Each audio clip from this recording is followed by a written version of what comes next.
कल्पना कीजिए कि एक बहुत ही विशाल कमर्शियल हवाई जहाज आसमान में हजारों फीट की ऊंचाई पर उड़ रहा है। हाँ, सुनने में तो सब कुछ एकदम सामान्य लग रहा है। हाँ, शुरू में सब सामान्य था, लेकिन अचानक कॉकपिट में चेतावनी वाले अलार्म बजने लगते हैं। दोनों इंजन मतलब एक एक करके काम करना बंद कर देते हैं। अरे बाप रे, क्या हवा के बीचों बीच विमान का ईंधन खत्म हो गया? बिल्कुल। अब कोई भी सोचेगा कि शायद कोई बहुत बड़ी तकनीकी खराबी होगी या टैंक में कोई छेद हो गया होगा। जाहिर सी बात है, इतना बड़ा विमान ऐसे ही तो बंद नहीं होगा। लेकिन वजह इससे कहीं ज्यादा बुनियादी और चौंकाने वाली थी। ग्राउंड क्रू ने विमान में ईंधन भरते समय किलोग्राम और पाउंड के बीच भ्रम पैदा कर दिया था। मतलब एक साधारण सी गणितीय गलती। एकदम सही। इस एक छोटी सी गणितीय और भाषाई गलती ने एक भयानक स्थिति पैदा कर दी। आज हम इसी बात पर इस विस्तृत चर्चा में गहराई से बात करने वाले हैं। यह सच में एक ऐसा उदाहरण है जो दिखाता है कि वैज्ञानिक सोच असल जिंदगी में कितनी महत्वपूर्ण है। हाँ, क्योंकि विज्ञान केवल प्रयोगशालाओं में बैठे लोगों का विषय नहीं है ना?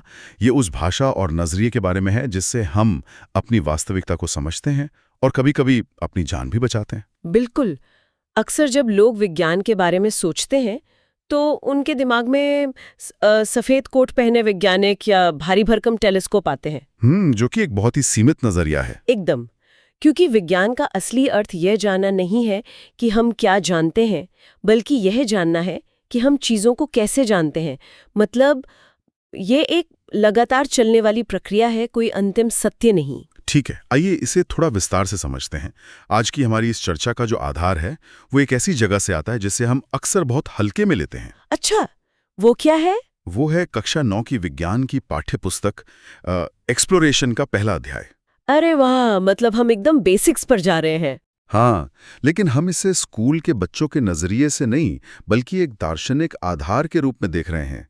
हमारा मकसद है इन वैज्ञानिक अवधारणाओं को एक प्रेरणादायक मार्गदर्शिका के रूप में सामने लाना। ये एक बहुत ही दिलचस्प दृष्टिकोण है। उस किताब के पहले ही पन्ने पर कोई जटिल समीकरण नहीं है, बल्कि दो बहुत ही दिलचस्प प्रतीक बने हैं, एक मैग्नीफाइंग ग्लास और एक कंपास। ये कोई साधारण डिजाइन नहीं लगता मुझे। ये दोनों प्रतीक तो पूरी वैज्ञानिक पद्धति का सार है। मैग्नीफाइंग ग्लास इस बात का प्रतीक है कि प्रकृति बहुत सूक्ष्म और बहुत जटिल है। मतलब ये हमें बारीकी से चीजों को देखने के लिए प्रेरित करता है। हाँ, ये हमें बारीकी से अवलोकन करने, डेटा इकट्ठा करने और उन पैटर्न्स को खोजने के लिए कहता है जो सरसरी निगाह से देखने पर छूट जाते हैं। लेकिन मुझे लगता है कि केवल डेटा इकट्ठा करना काफी नहीं है ना? एकदम सही। और यहीं पर कंपास की भूमिका आती है। कंपास हमें सही दिशा देता है। दिशा से आपका मतलब सही सवाल पूछना? बिल्कुल। अगर एक शोधकर्ता के पास सही सवाल नहीं है, कोई परिकल्पना या दिशा नहीं है, तो वो बस आंकड़ों के समुद्र में भटकता रहेगा। ये एक बहुत ही शानदार नजरिया है। मतलब विज्ञान लक्ष्यहीन होकर भटकना नहीं बल्कि एक उद्देश्य के साथ दुनिया को समझना है। हाँ, बिल्कुल ऐसा ही है। लेकिन जब हम दुनिया को समझने निकलते हैं तो सबसे बड़ी समस्या ये आती है कि हमारे चारों ओर एक ही समय में करोड़ों चीजें घटित हो रही हैं। हवा चल रही है, गुरुत्वाकर्षण काम कर रहा है, तापमान बदल रहा है। हाँ, तो क्या वैज्ञानिक एक ही बार में इन सभी चीजों का अध्ययन करते हैं? अगर कोई ऐसा करने की कोशिश करेगा तो वो कभी किसी निष्कर्ष पर पहुंच ही नहीं पाएगा। प्राकृतिक दुनिया अविश्वसनीय रूप से जटिल है। तो फिर इसका समाधान क्या है? इसीलिए वैज्ञानिक मॉडल बनाते हैं। मॉडल वास्तविक प्रणालियों को देखने का एक ऐसा सरल तरीका है जो केवल महत्वपूर्ण चीजों पर ध्यान केंद्रित करता है। अच्छा, जैसे कोई उदाहरण? जैसे भौतिकी में हम एक चलती हुई कार को सिर्फ एक बिंदु मान लेते हैं, या रसायन विज्ञान में परमाणुओं को साधारण गोलों की तरह दर्शाया जाता है, या जीव विज्ञान में हृदय को समझने के लिए हम बाकी कोशिकाओं को एक पल के लिए नजरअंदाज कर देते हैं। रुकिए, ये बात थोड़ी अजीब लगती है। अजीब क्यों? मतलब अगर हम असल दुनिया की चीजों जैसे हवा के प्रतिरोध, घर्षण या कार के आकार को नजरअंदाज कर रहे हैं तो क्या हमारा मॉडल असल दुनिया में गलत साबित नहीं हो जाएगा? ये एक बहुत ही स्वाभाविक सवाल है। ये तो ऐसा हुआ कि मैं कहूं कि मुझे समुद्र पार करना है और मैं लहरों को ही नजरअंदाज कर दूं। क्या वास्तविकता से मुंह मोड़ना विज्ञान की कमजोरी नहीं है? यहाँ जो बात सबसे अधिक रोचक है वो ये है कि विज्ञान में कुछ विवरणों को नजरअंदाज करना कोई भूल नहीं है। ये एक बहुत ही सोच समझकर लिया गया फैसला है। सोच समझकर? वो कैसे? क्योंकि मॉडल का उद्देश्य पूरी दुनिया की नकल करना नहीं होता, बल्कि एक विशिष्ट सवाल का जवाब देना होता है। ठीक है, मैं इसे किसी यात्रा की तरह देख सकता हूँ। जैसे किसी यात्रा पर जाते समय हम सूटकेस में सिर्फ जरूरी चीजें पैक करते हैं, अपना पूरा घर नहीं ले जाते। विज्ञान में मॉडल भी ऐसे ही काम करते हैं। बेहतरीन उपमा है। इसे इस तरह से सोचिए, जब कोई व्यक्ति स्कूल से घर तक साइकिल चलाकर जाता है और उसे केवल ये अनुमान लगाना है कि उसे कितना समय लगेगा, तो उसके लिए क्या जानना जरूरी है? मुख्य रूप से दूरी और उसकी सामान्य गति। बिल्कुल। वो इस बात को नजरअंदाज कर देता है कि रास्ते में कितने पेड़ हैं, सड़क के किनारे किस रंग की गाड़ियां खड़ी हैं, या हवा किस दिशा में बह रही है। क्योंकि समय का एक अच्छा अनुमान लगाने के लिए वे चीजें उस विशिष्ट मॉडल में गैर जरूरी हैं। एकदम सही। अगर हम हर एक पत्ते के हिलने का हिसाब लगाने लगेंगे तो हम कभी घर पहुंचने का समय निकाल ही नहीं पाएंगे। मुझे स्रोत सामग्री में दिया गया क्रिकेट का उदाहरण भी याद आ रहा है। मान लीजिए कि एक बल्लेबाज ने गेंद को हिट किया है और हमें ये जानना है कि वो शॉट छक्का होगा या नहीं। तो हमारा सवाल सिर्फ इतना है कि क्या गेंद बाउंड्री पार करेगी? हाँ, तो इस सवाल का जवाब देने के लिए एक भौतिक विज्ञानी का मॉडल केवल किन चीजों पर ध्यान देगा? वह केवल गेंद के द्रव्यमान यानी उसके मास, बल्ले से टकराने के बाद उसकी गति और उसके उड़ने के कोण पर ध्यान केंद्रित करेगा। बल्ले पर किस कंपनी का स्टिकर लगा है, गेंद का रंग क्या है, या मैदान की घास कितनी हरी है, ये सभी बातें उस मॉडल के लिए पूरी तरह से अदृश्य हैं। हाँ, जैसे जैसे हमें और अधिक सटीकता की जरूरत होती है, हम अपने मॉडल को और जटिल बना सकते हैं। जैसे हवा के दबाव को शामिल करना। हाँ, बिल्कुल। लेकिन शुरुआत हमेशा गैर जरूरी चीजों को हटाने से ही होती है। अगर हम विज्ञान के इतिहास पर नजर डालें, तो क्या इस तरह के सरलीकरण ने वास्तव में कोई बड़ी खोज की है? भारत के महान भौतिक विज्ञानी मेघनाद साहा का काम इसका एक बेहतरीन ऐतिहासिक प्रमाण है। साहा तारों से आने वाले प्रकाश और उनके तापमान का अध्ययन कर रहे थे। एक तारा तो अपने आप में भयानक रूप से जटिल प्रणाली है। वहां खरबों परमाणु हैं, नाभिकीय संलयन हो रहा है, भयानक चुंबकीय क्षेत्र हैं। अगर साहा हर एक परमाणु की गति को ट्रैक करने की कोशिश करते तो वो इंसानी दिमाग के लिए असंभव था। तो उन्होंने क्या किया? इसके बजाय उन्होंने तारे को केवल एक गर्म गैस का गोला माना और थर्मोडायनामिक्स के सरल नियमों को उस पर लागू किया। मतलब उन्होंने इतने विशाल और उबलते हुए तारे को एक साधारण गैस के गुब्बारे की तरह देखा। एक तरह से हाँ, और इसी सरलीकरण की वजह से वो साहा आयनीकरण समीकरण दे पाए। अरे वाह! जिसने दुनिया को पहली बार ये समझाया कि तारों के रंग और उनके तापमान के बीच क्या सटीक गणितीय संबंध होता है। उन्होंने उस शोर को कम किया जो मुख्य सवाल के जवाब में बाधा बन रहा था। तो अगर वैज्ञानिक ऐसे अलग अलग मॉडल बना रहे हैं और चीजों को अपने हिसाब से सरल कर रहे हैं, तो वे एक दूसरे से बात कैसे करते हैं? मतलब आप किस तरह की बात कह रहे हैं? मेरा मतलब है, अगर हर कोई अपनी मर्जी से चीजों को नजरअंदाज करेगा तो भ्रम पैदा हो सकता है। ये सुनिश्चित करना तो बहुत जरूरी होगा कि जापान का एक वैज्ञानिक वही समझे जो ब्राजील का वैज्ञानिक कह रहा है। ये एक बहुत ही महत्वपूर्ण सवाल खड़ा करता है और इसी जरूरत ने विज्ञान की सबसे बड़ी ताकत को जन्म दिया। वो है सटीकता और एक सार्वभौमिक भाषा। सार्वभौमिक भाषा जैसे गणित? हाँ, और सटीक शब्दावली भी।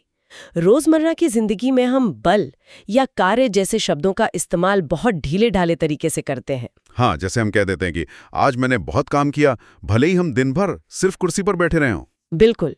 लेकिन विज्ञान में जब तक कोई वस्तु बल लगाने पर अपनी जगह से नहीं खिसकती, तब तक कार्य शून्य माना जाता है। और इसीलिए हमें प्रतीकों और मानकीकृत इकाइयों की जरूरत पड़ती है ना, जैसे द्रव्यमान के लिए m, वेग के लिए v, बल के लिए F। एकदम सही। ये केवल अक्षर नहीं है, ये एक ऐसी भाषा है जिसमें कोई दोहरा अर्थ नहीं होते। अच्छा, इसका कोई मजेदार उदाहरण है स्रोत में? उदाहरण के लिए प्रकाश की गति का प्रतीक c है। क्या आप जानते हैं कि ये कहाँ से आया? शायद किसी वैज्ञानिक के नाम से। नहीं, ये लैटिन शब्द सेलेरिटास से आता है, जिसका अर्थ ही है गति। या वर्तमान में 29 करोड़ 29,97,92,458 मीटर प्रति सेकंड पर मापी गई है। बाप रे, इतनी सटीक संख्या! हाँ, और जब कोई वैज्ञानिक किसी समीकरण में सी लिखता है तो पूरी दुनिया जानती है कि इसका एकदम सटीक मतलब क्या है। लेकिन जब हम इन प्रतीकों और समीकरणों की बात करते हैं तो मुझे लगता है कि यहीं पर बहुत से छात्र, खासकर माध्यमिक स्तर पर, विज्ञान से डरने लगते हैं। हाँ, ये तो है। उन्हें लगता है कि विज्ञान प्रकृति को समझने के बारे में नहीं है, बल्कि बोर्ड पर लिखे उन लंबे लंबे गणितीय समीकरणों को रटने के बारे में है। हम उन्हें कैसे समझाएं? बिल्कुल, समीकरण केवल अक्षरों की भीड़ नहीं है, वे हमें बताते हैं कि चीजें एक दूसरे से कैसे जुड़ी हुई हैं। तो रटने के बजाय उन्हें क्या करना चाहिए? जब छात्र एक समीकरण को देखते हैं तो उन्हें उसे रटने के बजाय ये सोचना चाहिए कि ये किन चीजों के बीच का रिश्ता बता रहा है। एक बार जब वो भौतिक स्थिति को समझ लेते हैं तो गणित केवल उस समझ को एक तार्किक रूप देने का काम करता है। और अगर हम इस सटीक भाषा और मानकीकृत इकाइयों का पालन नहीं करते हैं तो इसके नतीजे कितने खतरनाक हो सकते हैं, ये हमने शो की शुरुआत में विमान वाले उदाहरण में देखा। ओ हाँ, विमान वाली वह घटना जिसे एविएशन इतिहास में अक्सर बहुत करीब से हुई दुर्घटनाओं में गिना जाता है, एसआई यानी सिस्टम इंटरनेशनल इकाइयों के महत्व को साबित करती है। एसआई इकाइयां दुनिया भर में मापन का एक मानकीकृत तरीका है। उस विमान को एक निश्चित मात्रा में ईंधन की आवश्यकता थी। ईंधन का वजन किलोग्राम प्रति लीटर के हिसाब से मापा जाना था। लेकिन ग्राउंड टीम ने पाउंड प्रति लीटर का इस्तेमाल कर लिया। हाँ, और पाउंड किलोग्राम से काफी हल्का होता है। कितना हल्का? सटीक रूप से कहें तो 1 पाउंड लगभग आधा किलोग्राम होता है। तो जब उन्होंने सोचा कि वे पर्याप्त ईंधन भर रहे हैं, असल में वे जरूरत से लगभग आधा ईंधन ही भर रहे थे। हे भगवान! विमान में लगभग 15,000 लीटर ईंधन की कमी रह गई।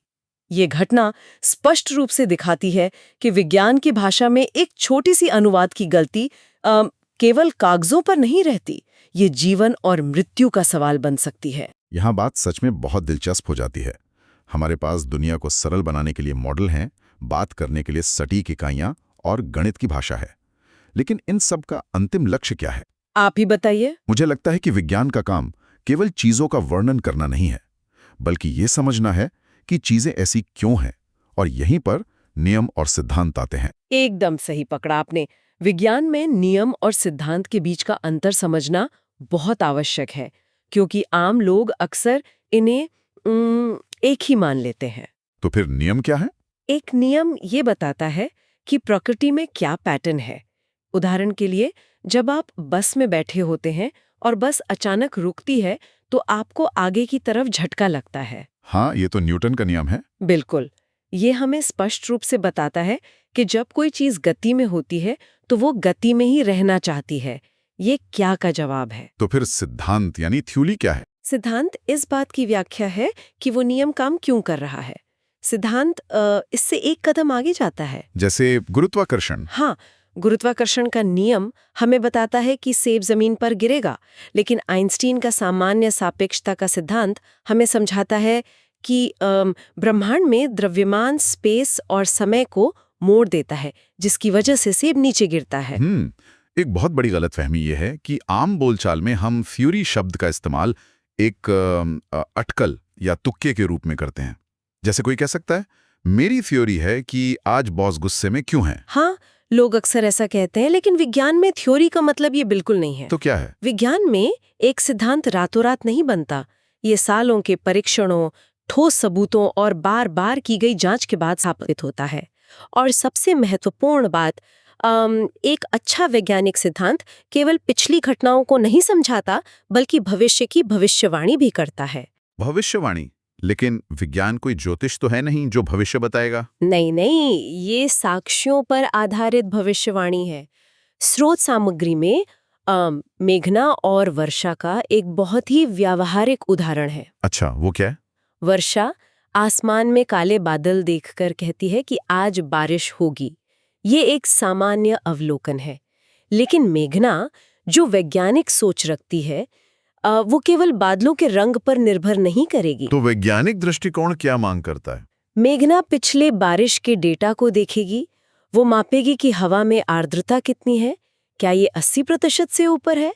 वो बैरोमीटर से दबाव मापेगी और हवा की गति दिखेगी। मतलब वैज्ञानिक भविष्यवाणी हवा में तीर चलाना नहीं है। बिल्कुल नहीं, ये उस मॉडल के आधार पर एक तार्किक निष्कर्ष निकालना है जो हमने अब तक के डेटा से बनाया है। ये बहुत तार्किक लगता है, लेकिन फिर एक सवाल उठता है, अगर हमारे वैज्ञानिक मॉडल इतने ही अच्छे हैं तो मौसम विभाग की भविष्यवाणियां कई बार गलत क्यों हो जाती हैं?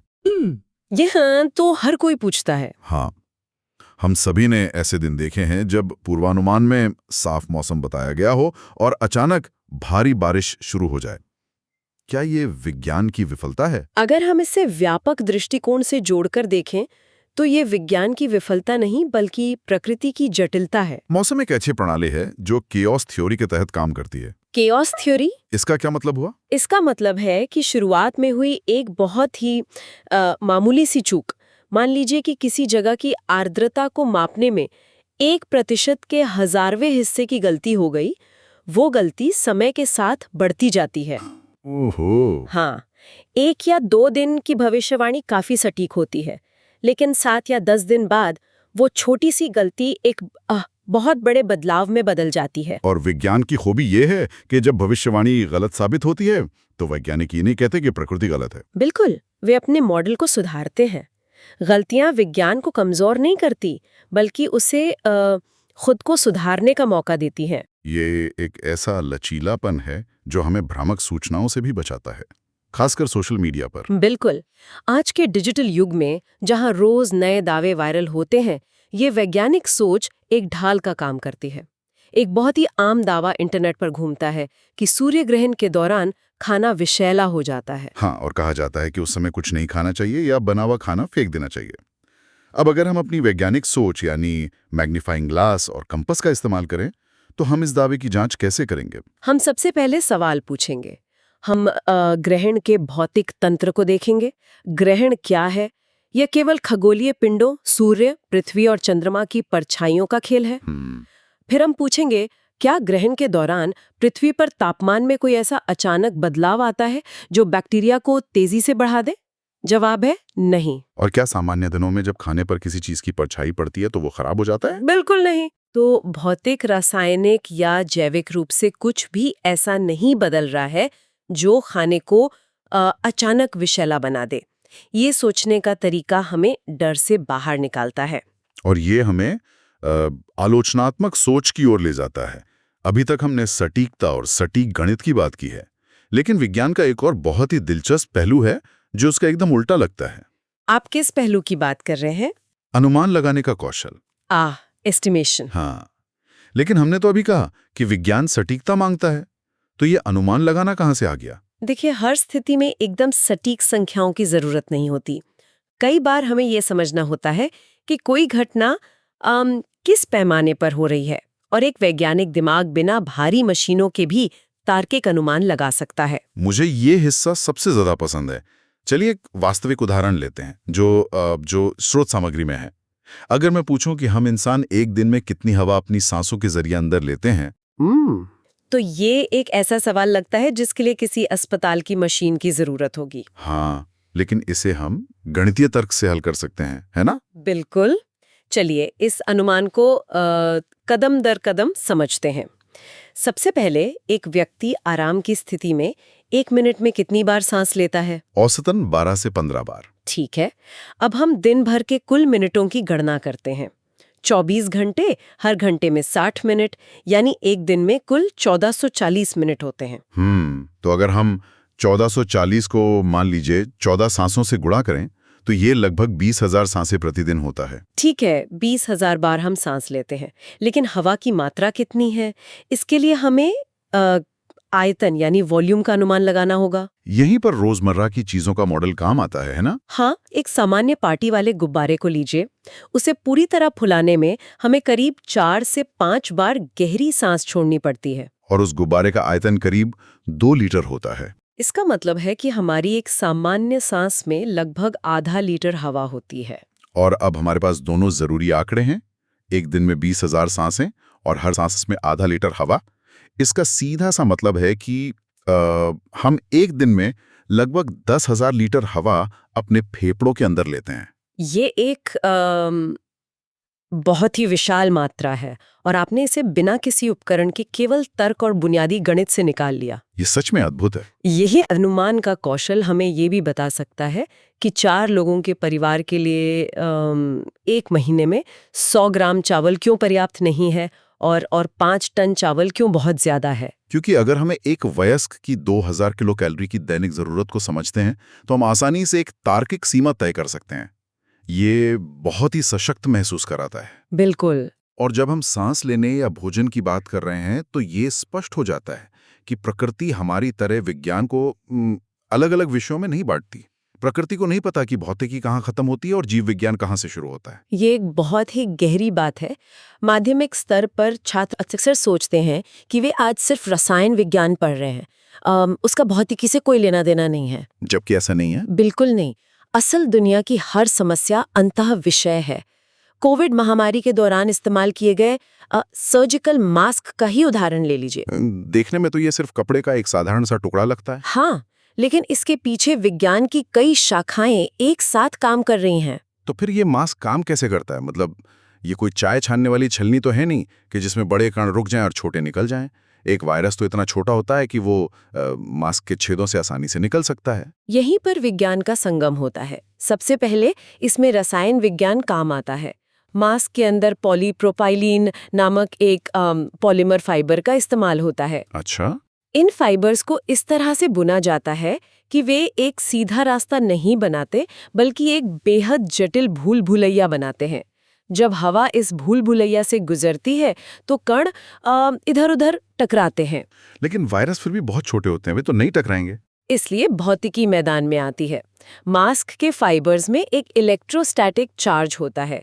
जैसे जब आप कंघी को बालों में रगड़ते हैं तो वो कागज के टुकड़ों को खींच लेती है। हाँ, मैंने स्कूल में किया है ये। तो जब वायरस से लदे हुए सूक्ष्म कण हवा के बहाव के साथ मास्क के अंदर आते हैं तो ये चार्ज चुंबक की तरह उन कणों को अपनी ओर खींचकर फाइबर्स पर चिपका लेता है। अरे वाह! और इसके साथ ही हमें जीव विज्ञान की भी जरूरत है ताकि हम वायरस के आकार और उसके व्यवहार को समझ सकें। बिल्कुल। साथ गणित की भी जरूरत होती है ये मॉडल करने के लिए कि व्यक्ति की सांस का दबाव कितना है और हवा किस गति से मास्क के आर पार जा रही है। एक छोटे से मास्क को काम करने के लिए इन सभी वैज्ञानिक मॉडलों को एक साथ आना पड़ता है। हाँ, ये दिखाता है कि विज्ञान कोई रटने वाला विषय नहीं है बल्कि ये एक मानवीय प्रयास है। इसमें रचनात्मकता है, गलतियां हैं, सुधार है और सबसे बड़ी बात एक साथ मिलकर समस्याओं को सुलझाने की भावना है। तो इस सब का असल में क्या मतलब है? आज के इस पूरे सफर को अगर हम समेटें तो हमने देखा कि विज्ञान एक ऐसी प्रक्रिया है जो जटिलताओं से भरी इस दुनिया को समझने की कोशिश करती है। हमने जाना कि वैज्ञानिक जानबूझकर कुछ गैर जरूरी विवरणों को नजरअंदाज करके सरल मॉडल बनाते हैं ताकि वो मुख्य समस्या पर ध्यान केंद्रित कर सकें। और ये विचार सिर्फ प्रयोगशालाओं तक सीमित नहीं है। बिल्कुल नहीं। इंसान अक्सर अपनी जिंदगी की जटिल समस्याओं में उलझ कर रह जाता है। हम एक ही बार में सब कुछ ठीक करने की कोशिश करते हैं और परिणाम स्वरूप कुछ भी हल नहीं हो पाता। सही बात है। तो जरा सोचिए, हमारी अपनी जिंदगी की वे कौन सी जटिल समस्याएं हैं जिन्हें हम इसलिए नहीं सुलझा पा रहे हैं क्योंकि हम सब कुछ एक साथ ठीक करने की कोशिश कर रहे हैं और हमने अब तक ये तय नहीं किया है कि हमें किन गैर जरूरी विवरणों को नजरअंदाज करना चाहिए। ये सच में सोचने वाली बात है। आज के लिए बस इतना ही। अपना मैग्नीफाइंग ग्लास उठाइए, अपना कंपास सेट कीजिए और अपने आसपास की दुनिया को एक नए नजरिए से एक्सप्लोर करना शुरू कीजिए।